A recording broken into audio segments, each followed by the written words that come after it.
প্রাথমিকভাবে টাইপোগ্রাফি ৩ ধরনের হয়ে থাকে: serif, sans serif, script, display অথবা ডেকোরেটিভ।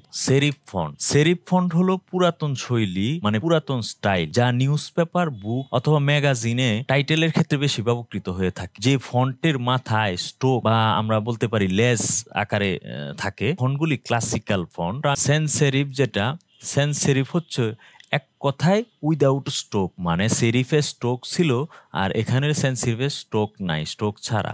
সেন্স সেরিফ ফন্টে কোনো স্ট্রোক বা লেস থাকে না, যা আধুনিক font, clean and modern font. বেশিরভাগ ক্ষেত্রে ডিজাইনে সেন্স সেরিফ ফন্ট ব্যবহৃত হয়ে থাকে। পরিশেষে ডিসপ্লে বা ডেকোরেটিভ ফন্ট কাকে বলে? এই শিরোনাম ও হেডলাইনে ব্যবহৃত হয়, যা কয়েক প্রকার হয়ে থাকে, যেমন script font, signature font, fancy font, capital font. Script font হচ্ছে এরকম পেঁচানো ফন্টকে স্ক্রিপ্ট ফন্ট বলে। সিগনেচার ফন্ট যা পেঁচানো তবে সিগনেচারের মতো দেখায়। ফ্যান্সি ফন্ট হলো স্টাইল আকারে, স্টাইল ভাবে, কাস্টম ভাবেও করা যায়। ক্যাপিটাল হলো ক্যাপিটাল, যে সিটা বড়, এটা ছোট হাতের, পিটা বড় হাতের, এরকম না। ক্যাপিটাল মানে ক্যাপিটাল, সবগুলি বড় থাকবে।